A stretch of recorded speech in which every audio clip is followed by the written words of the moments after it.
Have you ever stopped mid-reaction and wondered, why am I like this? Why do I get anxious around certain people? Why do I keep dating the same kind of person, making the same mistakes, or fearing things I can't explain? Well, Carl Jung had a radical answer. You're not fully in control. There's a powerful part of your mind, your subconscious, that's making decisions behind the scenes. And unless you learn to face it, to work with it, it'll shape your life, while you think it's all just fate. So today, let's explore Jung's idea of the subconscious, what it is, how it works, and how it quietly guides your thoughts, relationships, dreams, and even your destiny. Carl Jung often used symbols and images to describe the mind. One of the most famous? The iceberg. The tip of the iceberg sticking above the water. That's your conscious mind. That's what you know. Your thoughts, your decisions, your rational plans. But below the surface, hidden from view, lies the rest of the iceberg, your subconscious. And Jung believed this submerged part was enormous, alive, and deeply influential. It's where your memories are stored, not just the ones you remember, but also the ones you forgot, suppressed, or never even noticed. It's where your fears, wounds, instincts, and emotional reactions are stored. And here's the thing. You don't get to ignore the subconscious just because you're not aware of it. In fact, Jung said, the less aware you are of it, the more power it has over you. Let's take an example, a simple, everyday one. Imagine a woman named Maya. She's smart, driven, successful. But every time someone criticizes her, even gently, she reacts emotionally. Tight chest, anger, tears, shame, overreaction. She doesn't understand why.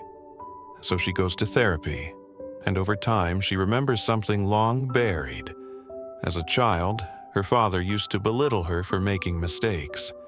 He didn't just correct her, he shamed her. You're useless. Can't you do anything right? Now, her adult brain doesn't believe that anymore. But her subconscious never let go. So today, when a coworker offers feedback, it's not just the coworker talking. It's the echo of her father's voice in the background. And Maya reacts to both. That's the subconscious in action. Not evil, not broken, just hidden.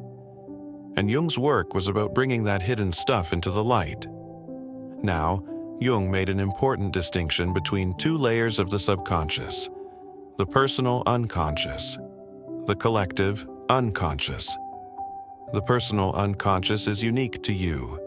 It's where all your personal experiences live, forgotten memories, repressed emotions, your childhood conditioning, even your gut instincts.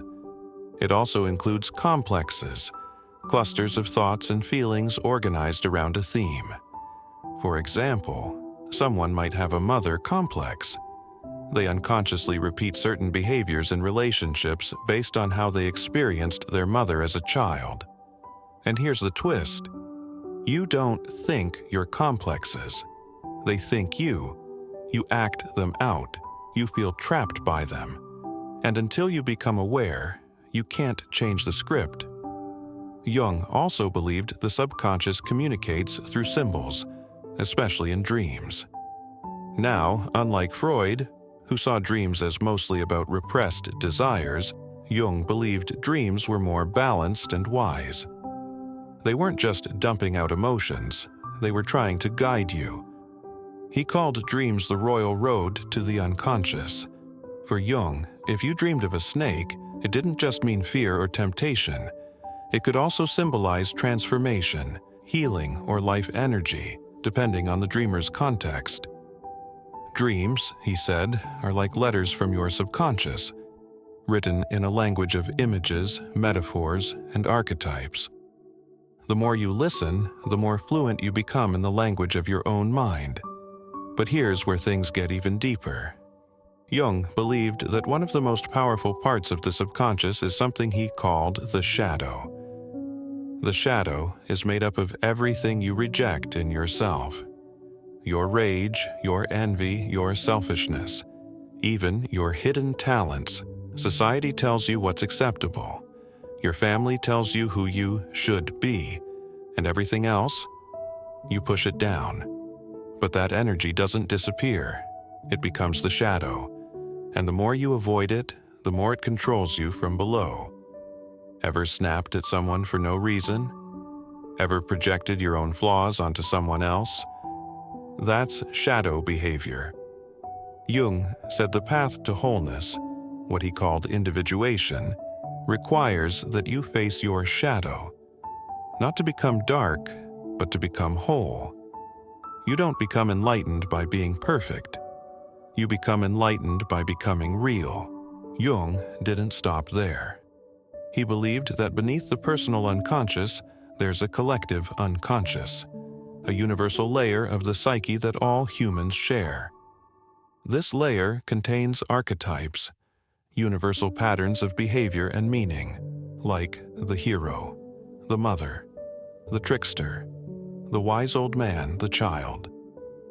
These aren't just characters in stories, they're instinctive blueprints, ways we all relate to the world. That's why myths, religions, and fairy tales across the globe are strangely similar. We all dream in the same symbolic language, even across time and cultures. So your subconscious doesn't just hold your personal story.